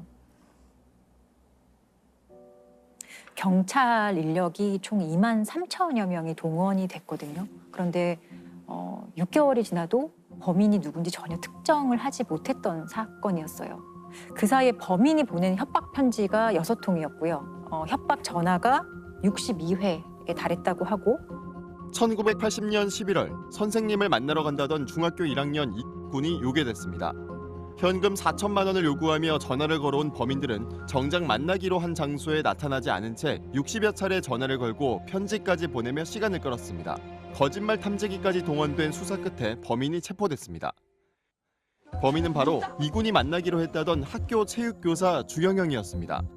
윤상이를 포괄한 현장에 죽이지 않았습니다. 저녁만 죽이지 않았습니다. 죽인 게 아니에요. 그러면 그러니까 그 성격에 못 이겨서 거의 탈진해가지고 나는 병원에 데려갈 수는 없는 그런 입장에서 약을 사서 먹이면은 그 토하고 그래가지고 스스로 그렇게. 그런데 주영형을 조사하면서 더 충격적인 사실이 밝혀지는데 주영형은 이제 유괴 살인자이기도 하지만 지금의 관점으로 본다면 그루밍 성폭력의 가해자이기도 했던 거예요. 그래서 이 주영형이 사실 사건 초기부터 경찰에 의심을 받았었어요. 왜냐하면 이 피해자가 체육 선생님하고 좀 면담하러 가겠다라고 하고 사라졌기 때문에 좀 의심을 받아요. 그런데 당시에는 설마 교사가 이런 일을 했을까라는 좀 인식도 있었고, 또 이 주영형이 되게 명문대를 나온 엘리트 선생님이었고, 그리고 또 가정이 있고 아이도 있고 했는데 설마 이 사람이 그랬겠어? 라는 생각으로 용의선상에서 좀 차츰 배제가 됐던 것 같아요. 그리고 이 사람이 되게 좀 과감하게 자기가 막 방송에 막 카메라 앞에서 아이를 돌려달라 이런 식으로 막 호소를 하기도 했었거든요. 근데 결국에는 범인으로 밝혀졌죠. 체육교사라서 상당히 신경을 많이 썼는데 범인들이 만약에 우리가 살아만 있다면 얘만 좀 양도를. 어떻게 밝혀지게 됐나요? 주영형의 당시 어떤 시간상의 알리바이가 조금 문제가 있다는 걸 밝혀내요. 주영형이 당시에 나는 뭐 이분이 사라졌을 그 시점에 대학원 수업을 갔다 이렇게 얘기를 했었거든요. 근데 경찰이 다시 확인을 해보니 수업에 간 건 맞는데 출석 체크만 하고 다시 나왔다는 거예요. 그리고 주영형도 사실 출석 체크만 하고 나온 것은 맞고 내가 불륜관계에 있는 여성이 있는데 그 여성과 신촌에 있었다. 불륜관계였기 때문에 말하기 어려워서 조사 초기에는 말하지 못했다고 얘기를 해요. 그리고 불륜관계라고 주장했던 그 여성은 17살의 미성년자였고 이 주영형이 분의 학교로 오기 전에 여자 중학교에서 근무를 하는데 그 당시에 알게 됐던 제자였던 거예요. 본인의 알리바이에 이용을 좀 한 거네요. 그 여학생의 진술은 이 선생님과 내가 신촌에 몇 월 몇 시에 있었던 게 맞다라고 얘기를 했는데 사실 이 진술이 거짓 진술이었어요. 왜냐하면 주영형이 지속적으로 이 여학생을 세뇌시켰던 거예요. 그때 나랑 있었던 거 맞잖아. 그때 신촌에서 있었던 거 맞잖아 하는 식으로 세뇌를 당해서 좀 조작된 기억에 의한 알리바이 진술을 이 여학생도 하게 되는 거예요. 그러니까 주영형의 진술에 맞춘 진술을 하게 되는 것이고 좀 이해하기 어렵죠. 그러니까 이게 그루밍인 거군요, 지금. 17살과 가정이 있는 남성 교사, 또 아이도 있는 상황에서 어떤 동등한 관계에 의해서 시작된 관계라고는 전혀 보여질 수 없거든요. 종속적이거나. 예. 그리고 이 여학생 외에 실제로 이 유괴 사건의 공범 여학생 2명이 더 있었어요. A와 B라는 여학생들인데 둘 다 미성년자였어요. 고등학생이었고 마찬가지로 과거 주영형의 제자들이었거든요. 그리고 이 제자들도 사실상 그냥 일반적인 선생님과 제자 관계는 아니었고 사랑하는 관계였다라고 좀 세뇌당하는 아이들이었던 거예요. 그래서 어떤 역할을 했느냐? A 양은 이제 협박 편지, 협박 전화, B 양은 거짓 제보 편지를 하면서 이제 수사기관에 혼선을 줍니다. 편지를 연락을 하셨는데 그 편지는 절대 부모님한테 안 주신다거나 혹시 경찰한테 연락을 한다거나 하시면은 그리고 아이의 뭐 손발을 묶고 모포를 뒤집어 씌워서 결국 아이가 질식사를 하게 되는데 질식사한 이후에 공범 A양과 함께 북한강변에 이 사체를 유기를 하거든요. 와 근데 아무리 그렇다고 하더라도 너무 끔찍한 범죄잖아요. 네. 여기에 가담할 정도로 그렇게 이 범행이 막 발각되고 체포될 위기에 처하자 이 주영영은 이 A와 B에게 자살하라고 요구를 하거든요. 근데 정말 놀랍게도 실제 A양은 수면제를 먹고 자살 시도를 해요. 근데 다행히 목숨은 구하고요. B양 같은 경우는 자살할 날짜를 정하고 기다리다가 그 날짜가 오기 전에 체포가 되어서 자살에 이르지는 못하거든요. 이게 그냥 단순히 어떤 주범과 종범 간의 어떤 그런 종속 관계를 떠난 그룹이 그야말로 정말 길들이기를 아주 오랫동안 했던 거라고 보여지고 범죄임은 당연히 인식했을 거고 사체를 유기하는데 어떻게 범죄 인식을 못했겠어요. 그런데 이미 심리적인 지배 영역에 있었던 아이들이기 때문에 아주 쉽게 가담을 할 수 있었던 거죠. 그루밍 행위를 통한 네. 약간 종속관계 내지는 복종할 네, 수밖에 네. 없는 분위기를 만드는. 맞아요. 그래서 이게 왜 제가 이런 얘기를 하냐면 조사 과정에서 주영영에 대해서 좀 조사를 해보니 이미 주영영은 이런 식으로 여자 중학교에서 좀 문제를 일으켰던 전력이 있었어요. 찾아보니 총 22명의 피해자들이 나왔다는 거예요. 다수법은 똑같았어요. 개별 면담을 한다는 식으로 면담을 하고 나가서 여관에 가서 성폭행하고 너와 나는 특별한 관계야. 그리고 우리는 사랑하는 관계야라고 끊임없이 이 대상자들을 세뇌시키고 길들이고 되게 안타까운 게 만약에 그 여자 중학교에서 22명의 피해자를 좀 발견했을 때 철저하게 조사하고 강력하게 처벌하는 그런 모습 보였으면 사실은 이 주영영이 유괴 범죄까지는 안 갔을 수도 있거든요. 근데 그 당시에 이런 것들이 너무 흐지부지 끝났던 거예요. 22명 아마 더 있었을 수도 있죠. 근데 22명의 피해자 모두 적극적으로 얘기하는 것 자체를 상당히 꺼렸어요. 왜냐하면 오히려 그렇죠. 네가 어떻게 행동했길래 네. 선생님이랑 그런 관계를 맺어? 라고 그렇죠. 해서 피해 여학생들이 말할 수 있는 분위기는 결코 아니었고 말을 하더라도 더 비난받았을 시대적 배경이 있었을 것 같아요. 성범죄 피해자들은 다 뭐 피해자들 네 탓으로 돌리던 이런 인식의 시기가 있었죠, 사실. 그죠. 지금도 되게 어려운 얘기거든요. 근데 그 당시에는 더 어려웠을 거라고 그 생각해요. 당시에 막 그루밍 성범죄에 대한 인식이 전혀 거의 없다고 네. 전혀 될 때네요. 네. 네, 이게 하나의 유괴 살인 사건으로 했기 때문에 굉장히 밝혀져서 문제되는 거지. 그러면 이 주영영과 공범 둘은 어떻게 처벌받았나요? 주영영은 83년도에 사형 집행이 되고요.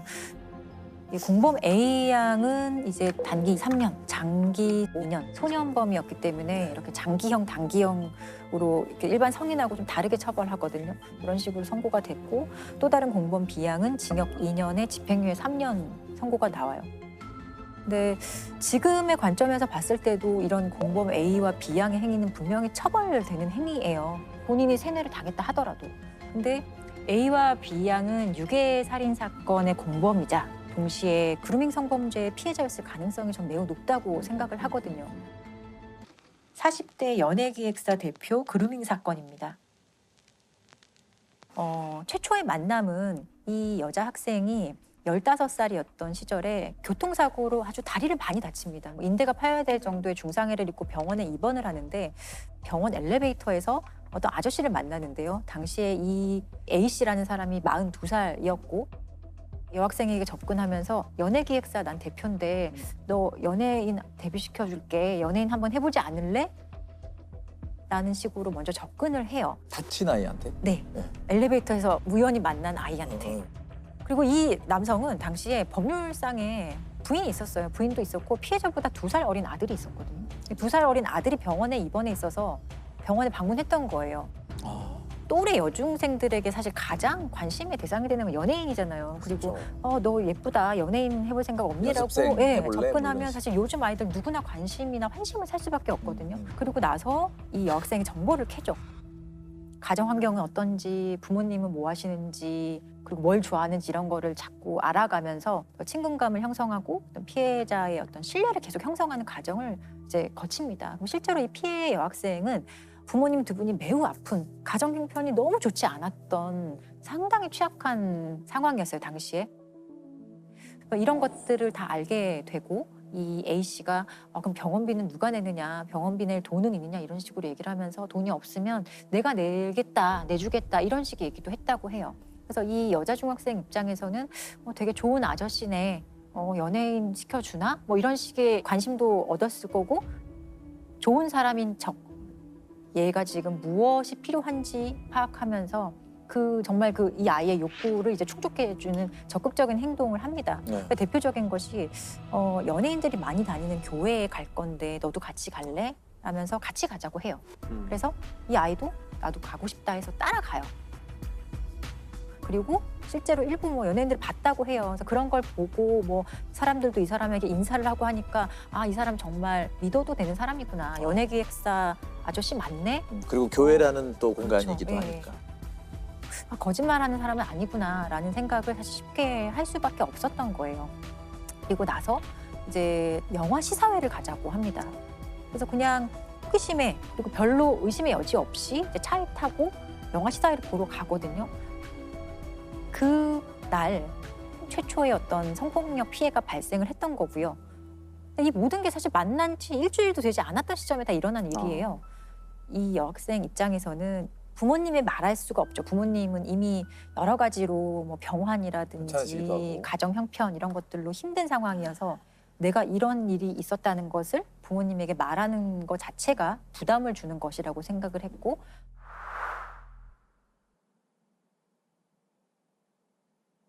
그리고 아무에게도 말할 수 없기 때문에 이 행위자 A 씨에 대한 의존성이 강화될 수밖에 없었고 이 관계는 아주 성적인 관계가 계속 지속이 되고요.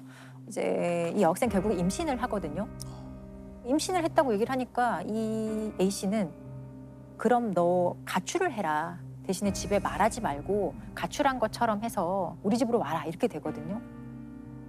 그래서 이 여학생은 진짜 가출을 해서 그 A 씨의 집으로 들어가요. A 씨 부인이랑 아들도 그 집에 있었던 거예요? 부인은 사실 같이 살고 있지는 않았지만 법률상의 부인은 있었고요. 아들도 그 집에 있었어요. 예. 근데 부모 입장에서는 갑자기 아이가 사라졌기 때문에 실종 신고도 하고 경찰의 도움을 받아서 실제로 아이를 찾아요. 근데 집에서 멀리 떨어지지 않은 이 A 씨의 집에서 거주하는 딸들을 보고 엄마가 완전 경악을 했겠죠. 그래서 경찰도 이 아이를 좀 집으로 돌려보내라는 얘기를 했더니 이 A 씨는 아주 강하게 이 여자 중학생은 지금 아빠의 어떤 가정폭력 피해자라서 내가 보호하고 있는 거다. 내가 여기서 이 학생을 보내주면 폭력 피해를 방관하는 거다 이런 식으로 주장을 해서 보내주지 않아요.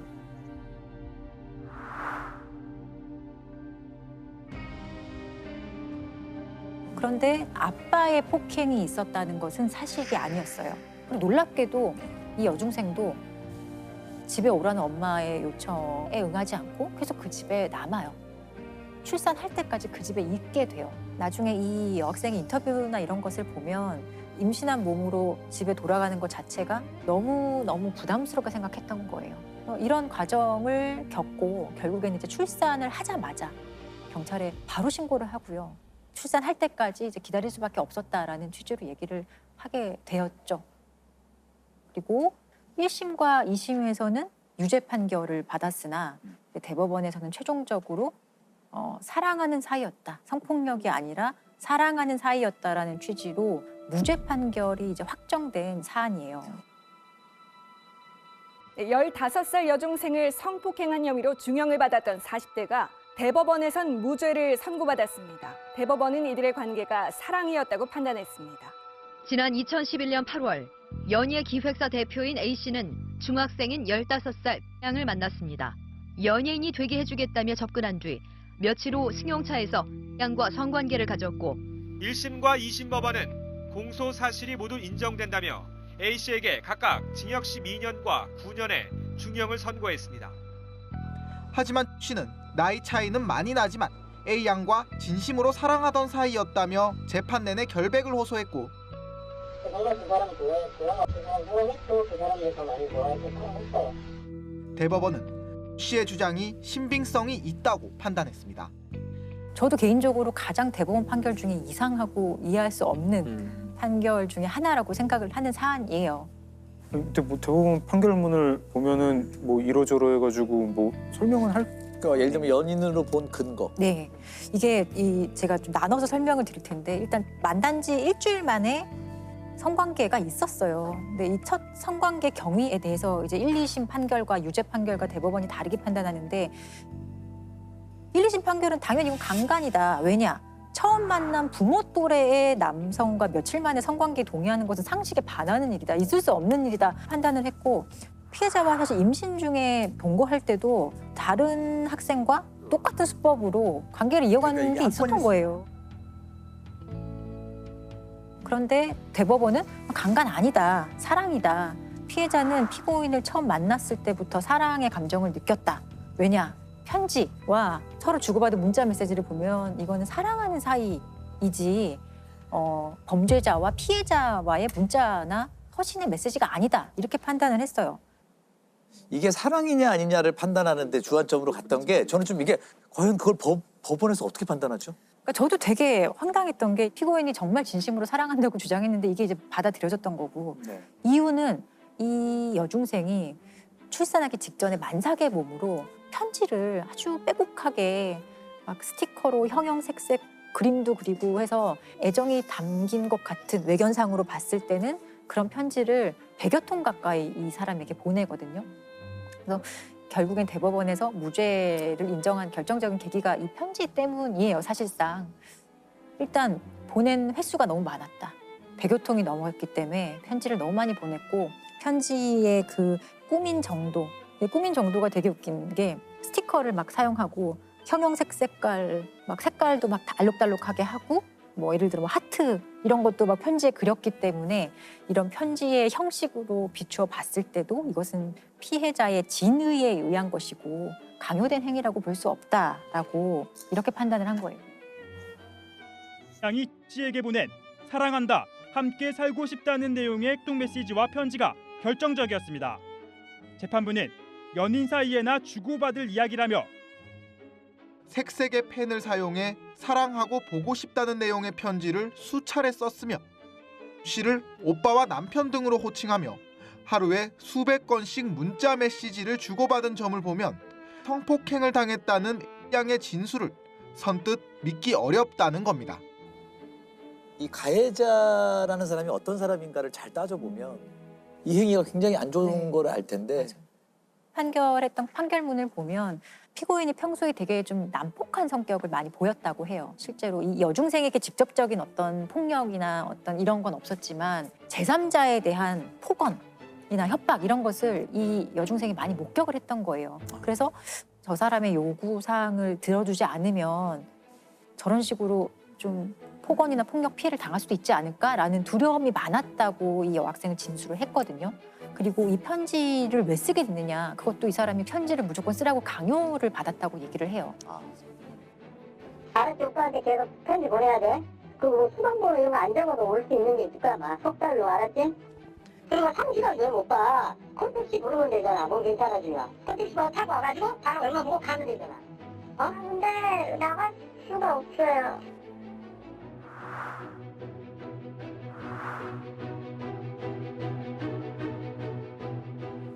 억지로 인터넷에서 보이는 그냥 노래 가사나 기사나 이런 걸 보고 그냥 억지로 썼던 것이고 강요된 행위였다라고 얘기를 하지만 대법원은 피해자 진술 지금 성폭행이라고 주장하는데 근데 너가 얘기했던 거 보니까 이렇게 너 편지도 썼잖아. 심지어 편지에 얼마나 형형색색깔로 꾸미기도 했니. 그런 걸로 진술의 신빙성이 없다라고 이제 판단을 한 거고 1, 2심 판결은 충분히 신빙성이 있다라고 판단을 한 거예요. 그러니까 결국 피해자 진술의 신빙성의 판단 과정에서 이렇게 완전히 같은 사실관계를 가지고 양극단의 판단을 했던 대표적인 사례 중에 하나거든요.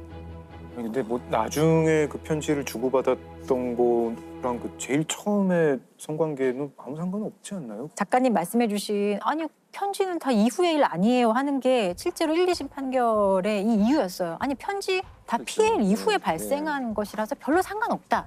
근데 대법원에서는 진심으로 사랑하는 관계였기 때문에 이런 것들도 다 고려가 돼야 된다라는 취지로 판결을 한 거죠. 지금 이 대법원 논리가 만약에 뭐 정말 저희가 들은 대로라면 성폭행을 했는데 나중에 사랑하면 앞에 것도 범죄가 안 된다 이런 괴상한 이게 법원에 가면 이건 처벌받아야 되는 거 아니에요? 그렇죠. 지금 문제는 이 앞에 있었던 것이 성폭행인지를 놓고 지금 하는 거 심리를 하는 거잖아요. 이게 범죄 특성상 피해 사실을 인지하거나 증명해내기가 너무 정말 어려워요. 예. 것 같아요. 그루밍 성범죄의 특성 자체가 외견상으로는 비폭력적인 상황이 네. 주로 보여요. 그래서 모르는 거거든요. 그리고 신뢰를 기반으로 하기 때문에 뭔가 어떤 피해자의 자발적인 참여가 전제가 되는 행위거든요. 결정적으로 피해자들 본인도 이게 내가 피해를 당하고 있는지 몰라요. 한참 뒤에 알게 되거나 나중에 성인이 되고 나서 인지하거나 이런 것들이 많기 때문에 우리가 더 많이 알아야 하는 범죄 유형 중에 하나라고 생각을 해요.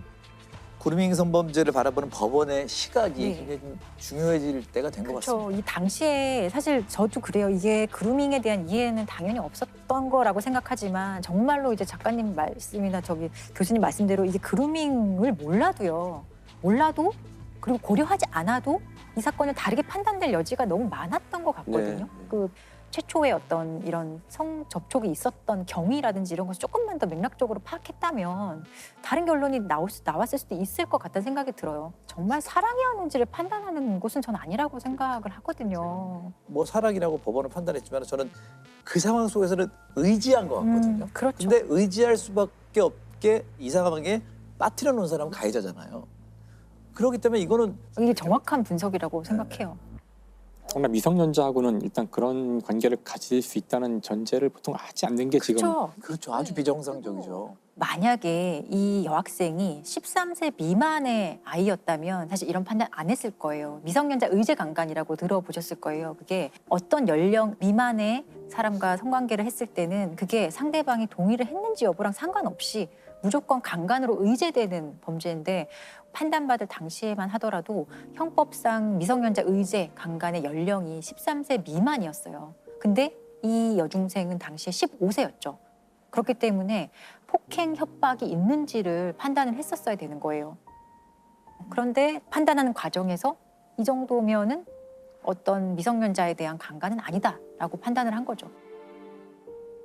우리는 13세 미만이라는 기준을 형법이 53년도에 제정한 이후로 계속 사용했어요. 2020년까지. 근데 이 성적 동의 연령에 대한 문제도 계속 지속적으로 제기가 되어 오다가 2020년 5월에 16세 미만으로 상향이 되거든요. 성인, 19세 이상의 성인이 16세 미만의 아동 청소년과 성관계가 있었다면 동의가 있어도 다형사적으로 처벌되는 범죄가 됐어요. 의미 있는 변화라고 생각을 해요. 근데 이게 최소한 우리가 보호해줘야 할 어떤 아동 청소년의 국가에 대한 보호 의무의 하나라고 생각을 하거든요. 그 최소한의 사법적 조치라고 생각하시면 될 것 같아요. 개정법에 따라 이제 16세 미만의 남녀와 성관계를 한 19세 이상의 남녀는 처벌 대상이 됩니다.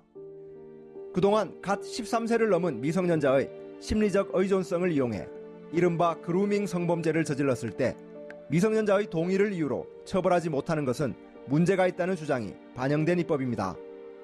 하지만 그동안 검찰과 법원이 눈에 보이는 강압이 없거나 피해자가 빌미를 줬다고 판단하면 성폭력에서 배제한 것이 더 문제였다며 청소년의 성을 이용하는 행위를 제대로 이해하고 대응해야 한다는 겁니다.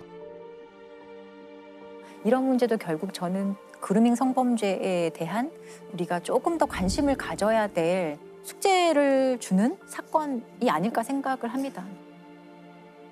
바로 이제 인화학교에 있었던 성폭행, 집단 성폭행 사건입니다. 그러니까 세간에는 이제 도가니 사건으로 많이 알려져 있었죠. 그때 뭐 도가니 영화 나오고 또 소설도 나오고 했을 때 이제 온 국민들이 크게 이제 분노했던 사건인데요. 이 사건은 2000년부터 2004년 사이에 그 인화학교라는 학교에서 교직원들이 그 청각 장애인인 그 학생들을 집단적으로 성폭행, 성추행 또는 이제 그냥 일반 폭행을 했던 사건입니다. 이 특수학교인데 이제 청각장애인들을 교육하는 그런 곳이고요. 언어장애가 있는 18살 여학생의 손발을 묶은 뒤 성폭행하는 행정실장. 그때 두 사람 얘기하더라고. 그래서 확실하냐 이름을 딱 쓰대요. 그 두 사람이 누구였습니까? 학교 생활 보육교사하고 또 교장 선생님. 아이들이 성폭행 당했다는 증거를 전혀 정황을 전혀 우리가 캐치를 못하고 과연 이렇게 교사로서 우리가 맞는가?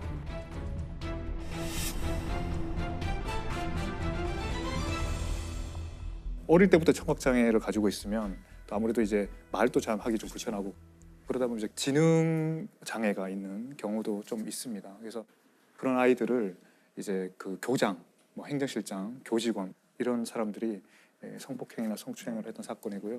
여러분 이제 영화를 보셨는지 모르겠는데 영화를 보시면은 되게 그 참혹하잖아요. 정말 보기 힘들더라고요. 네, 그 나이 많은 교장이 막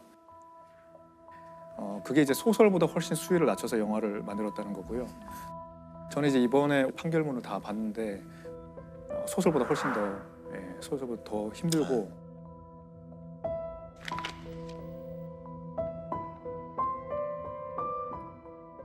아예 뭐 밤부터 새벽까지 막 묶어놓고 성폭행도 하기도 하고 정말.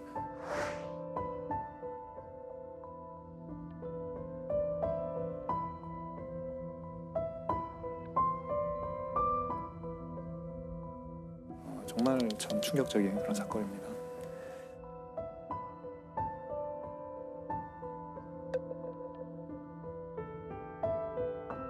수사 결과 밝혀진 것은 가해자가 이제 6명, 피해자 아이들은 한 9명 정도 나왔고, 근데 뭐 누구나 뭐 짐작할 수 있듯이 실제 피해 규모는 그보다 훨씬 많을 거라고 그렇죠. 네. 많이들 생각하고 있습니다.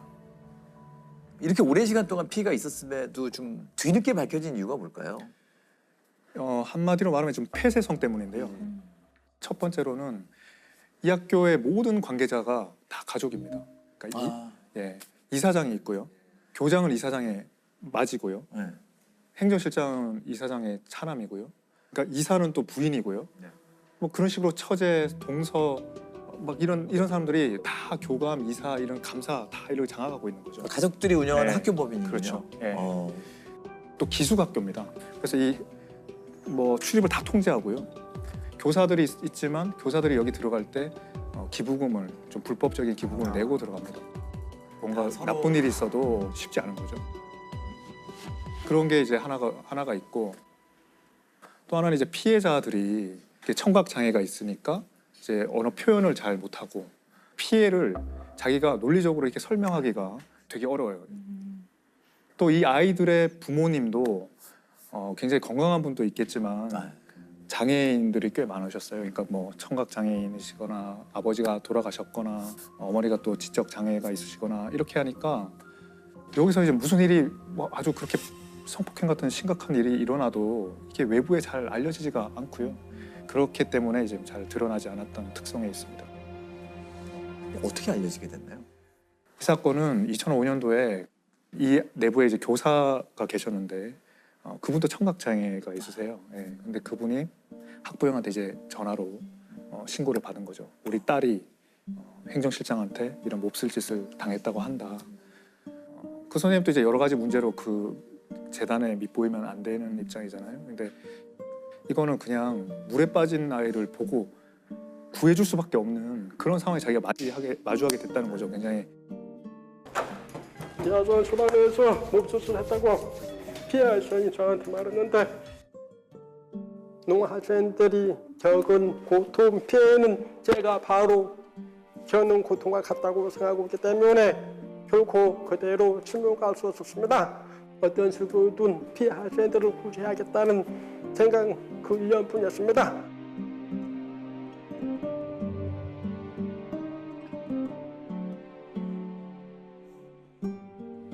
이 사건이 사회적 공분을 그렇게 일으킨 거는 범죄 자체가 너무 끔찍하고 탐욕적이고 막 그런 것도 있지만 그에 못지않게 이 사람들이 처벌을 너무 경미하게 받았기 때문이거든요. 그러니까 뭐 10몇 살짜리 강간한 교장이 결과적으로는 징역 2년 6월에 집행유예 3년. 행정실장도 징역 8개월. 뭐 다른 교사도 뭐 징역 10월, 뭐 징역 6월 뭐 이렇게 너무 경미한데요. 그리고 뭐 일부는 공소시효가 완료됐다고 아예 서너 교직원은 문제도 안 됐고요. 당시 가해자로 지목된 6명 가운데 4명만이 실형을 선고받았고 이들마저도 항소심에서 집행유예로 풀려났습니다. 그러니까 저도 제가 판사 때 이 사건이 나왔는데요. 이게 지금 와서 돌아봐서 이제 여러 가지 이 원인이 뭘까 생각해 보면 뭐 크게 두 가지인 것 같습니다. 그 당시 법이 가해자에게 좀 유리한 측면들이 있었고요. 기본적으로 성범죄가 다 친고죄였습니다. 친고죄라는 거는 피해자가 고소를 해야만 수사를 진행할 수 있고 또 재판을 할 수 있는, 판결을 할 수 있는 그런 거였거든요. 피해자가 고소를 안 하고 있거나 피해자가 처음에 고소를 해도 합의를 해가지고 고소 취소가 되면 그냥 그 순간 수사도 중단하고 재판도 중단하고 그냥 처벌을 면하는 그런 시대였죠. 지금 시대는 안 맞는 거죠. 예. 그리고 두 번째는 이제 고소를 하더라도 고소의 기한이 정해져 있었어요. 예. 고소를 그냥 아무 때나 할 수 있는 게 아니라요. 그렇죠. 범인을 안 날부터 1년이거든요. 예. 그 당시 법이 범인을 안 날부터 1년이에요. 아 그래요. 이 사건에서 어떤 아이가 피해자인데 얘는 지금 무섭고 부끄러워서 이 피해를 말하지도 못하는 상황이었어요. 근데 이제 막 사건이 문제가 돼서 다른 아이의 대한 수사가 진행되고 있었어요. 그럼 경찰에서 참고인으로 이제 불려가서 얘도 조사를 받잖아요. 그 조사를 받는데 아직은 자기 사건이 문제되지 않은 상황이거든요. 근데 법원에서 그때 남의 사건이 문제됐을 때 그때 경찰 만났으니까 그때 고소할 수 있었잖아. 그 시점부터 계산하는 거예요. 근데 어른도 쉽지 않죠. 이거 내 사건을 말했을 때 수사가 제대로 될 것인지 불이익은 없을 것인지 무서운데 아이가 그것도 청각 장애 아이가 그냥 친구가 조사받는데 거기 경찰서 간 적이 있다고 그때부터 1년 전에 있었던 사건을 이제 뭐 고소 못한다 이렇게 판단을 한 거죠. 그래서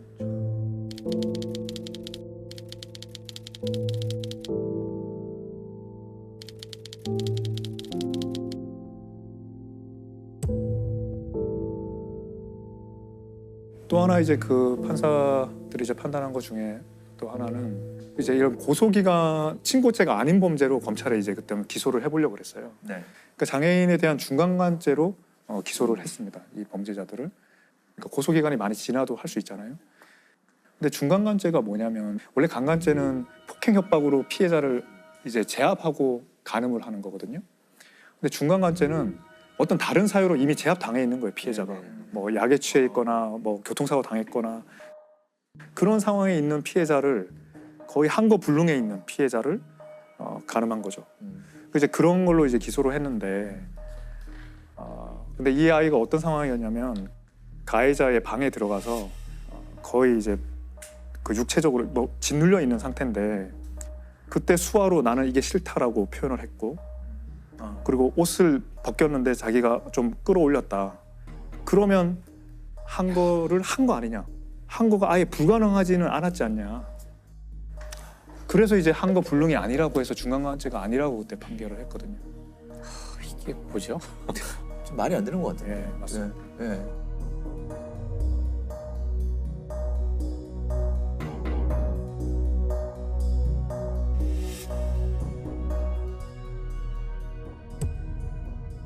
지금도 마찬가지예요. 사실 아동 피해자도 그렇지만 실제 중간간 사건의 유죄를 입증하는 것 자체가 수사기관에서 사실 어렵죠.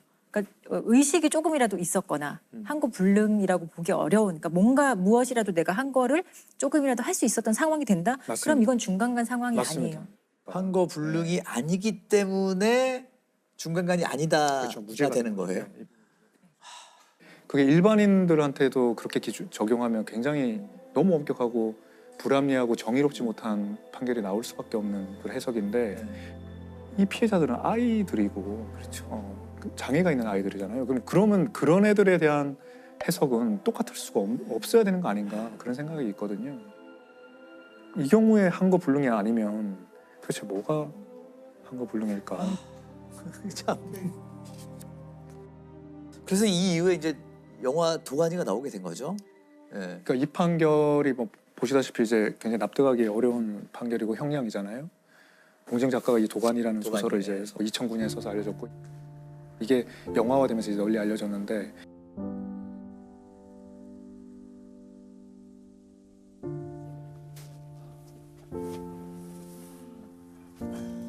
야 여기 이제 여기네 공지영 씨 다 이게 유명한 책들이잖아요. 그리고 나 이제 우리들 행복한 시간 수도원기 괜찮다. 맞아 이거 제가 읽었어요. 이 표지대로. 이게 초판이 2009년에 나왔을 텐데. 예. 이거 2009년 거네요. 1쇄 발행 72세 거는. 이게 나왔을 때 그때 본 것 같아요. 공지영 작가가 왜 이 사건을 소설로 썼나 그 이제 여기에 이제 작가의 말에 있습니다. 이 판결이 나오던 선고되던 날 그 법정에서 이 학교의 아이들 청각장애인 아이들이 많이 와서 봤어요. 근데 그 아이들이 이제 어떻겠어요? 이 선고되는 거 보면서 정말 너무 이제 분노하고 슬프고 이 말로 표현할 수 없는 그런 좌절감을 느꼈을 거 아니에요. 그러니까 그거를 인턴 기자가 이제 썼던 거예요. 그 기사를. 그걸 보고 이제 공지영 작가가 이거는 내가 소설을 써야겠다 이렇게 마음을 먹었답니다. 근데 그 인턴 기자가 뭐라고 썼는지를 제가 좀 읽어드리겠습니다. 예, 이 소설을 처음 구상하게 된 거는 그날의 법정 풍경을 그린 젊은 인턴 기자의 스케치 기사였다. 그 마지막 구절은 아마도 집행유예로 석방되는 그들의 가벼운 형량이 수화로 통역되는 순간 피고인 박보현 징역 8개월에 집행유예 2년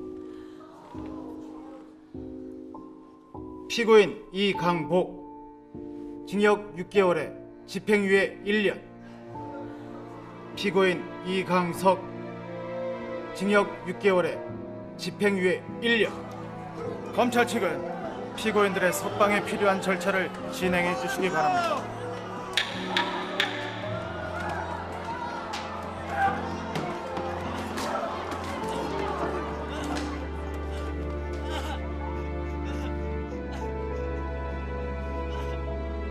법정은 청각장애인들이 내는 알 수 없는 울부짖음으로 가득 찼다.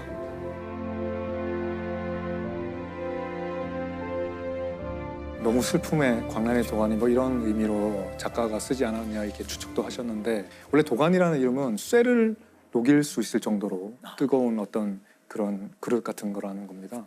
또 아니면 이제 슬픔이나 강한 감정에 격정이 들끓는 그런 상태를 말하는 건데 이 학교, 이 법정 얼마나 들끓었겠어요. 그 좌절감과 슬픔과 분노 이런 걸로 그 도가니를 말하는 거 아닌가 그런 생각을 했습니다. 그래서 결국 이 소설과 영화가 나온 이후에 좀 변화가 있었나요? 온 국민들이 이제 들끓어주니까 나라 전체가 이제 도가니가 된 거예요. 어떻게 이런 일이 일어날 수 있나. 학교 법인의 사과와 재발 방지 대책, 감독기관 처벌 등을 요구하는 청원방에는 이틀 만에 4만여 명이 서명했고 영화 도가니가 개봉 일주일 만에 100만 명에 가까운 관객을 동원하면서 대중의 공분을 사고 있습니다. 그러면서 이제 완전히 다른 국면이 이제 펼쳐지게 됩니다. 일단 특별수사팀이 경찰에서 15명이 이제 구성이 됐고요. 예전에 불기소됐던 그런 부분들도 다시 수사를 해가지고. 그럼 원래 기소했던 건으로 다시 기소를 하게 되는 건 안 되지 않나요?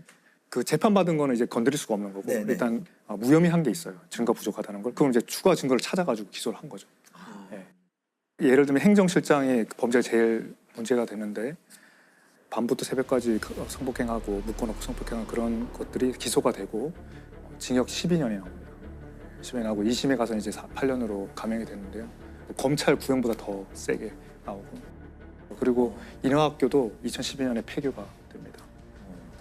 사람으로서 누려야 될 기본적인 권리와 책임을 방기한 사람들 그것을 관리 감독해야 될 책임이 있지만 소홀히 하고 방기한 우리가 이 자리에 모인 것입니다.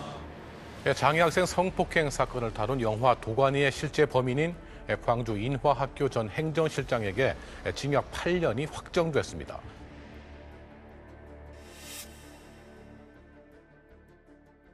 어떻게 보면 소설과 영화와 그리고 국민들이 좀 뭔가 판결을 바꿔놓은 느낌이 그렇습니다. 있네요. 국민들의 힘으로 바꾼 거고요. 아주 근본적으로 이제 법이 많이 개정됐죠. 하나는 성폭력에 관한 처벌법이 많이 개정됐습니다. 성폭력 범죄의 처벌 등에 관한 특례법, 일명 도가니법이 2011년에 만들어지고요. 장애인이나 13세 미만 이런 아이들을 이제 그 성폭행했을 때는 친고죄를 다 폐지합니다. 고소 없이도 처벌할 수 있고, 그 중간간죄에서 한거 불능의 요건이 없어집니다. 그래서 위력에 의한 간음 이런 것도 넣어가지고. 국회는 오늘 본회의를 열어서 도가니법으로 알려진 성폭력 범죄의 처벌에 관한 특례법 개정안을 처리합니다. 장애인 대상 성폭력의 경우 한거 불능 요건을 완화해 성폭력 사범에 대한 처벌을 쉽게 하고, 미성년자 대상 성폭력에 대해선 공소시효를 폐지하는 등의 내용을 담고 있습니다. 또 다른 방향에서 이제 개정은 좀 더 근본적으로 보면 사회복지법인이 아까 폐쇄성이 근본적인 원인이라고 했잖아요. 그래서 3분의 1은 외부에서 추천을 받은 사람으로 해라. 또 감사는 변호사나 회계사나 이런 전문직이 해라. 뭐 이런 류의 조항들이 들어갑니다. 이 둘 다 이제 도가니법이라고도 이제 별명이 붙습니다. 그렇게 닫힌 공간에서는 진짜 야만으로 돌아가는 것 같아요. 그러니까 계속 놔두면, 방치해서 놔두면. 그러니까 지금 제 형제복지원 사건하고 제가 이제 그 알선범죄원에서 이제 형제복지원 사건도 했었고, 지금 오늘 도가니 사건도 했는데 두 사건이 되게 공통점이 많다는 생각을 했어요. 그러니까 형제복지원은 굉장히 높은 그런 철문으로 진짜 물리적으로 닫혀 있었고, 여기는 또 다른 이유로 가족 간의 이제 어떤 지배 구조로 닫혀 있었고, 그렇게 좀 열어줘야 된다. 닫힌 공간에는 비상구를 마련하고 또 창문을 열고 법이 좀 그런 역할을 할 수 있지 않나 그런 생각을 해요. 언론도 마찬가지고 하지만. 그것도 그렇고 저는 뭐 법원도 그럴 수 있지만 우리가 고민해야 될 지점은, 우리가 당시에 2000년, 2005년 우리 지난 회에도 밀양 사건 얘기했지만 그 당시에 느꼈던 그 국민들의 어떤 법감정과 지금 2022년에 느끼는 법감정도 사실 다른 것이고, 그렇죠. 우리가 이런 장애인 아동 성폭력 사건을 바라보는 기존에 정말 안일했던 시각, 인식, 그게 저는 가장 큰 문제인 것 같고. 그러니까 이게 어쨌든 아픈 사건이지만 이걸 계기로 좀 바뀌어 나가고 있다는 건 참 좋은 것 같아요. 여전히 안 좋은 일들은 계속 벌어지고 있지만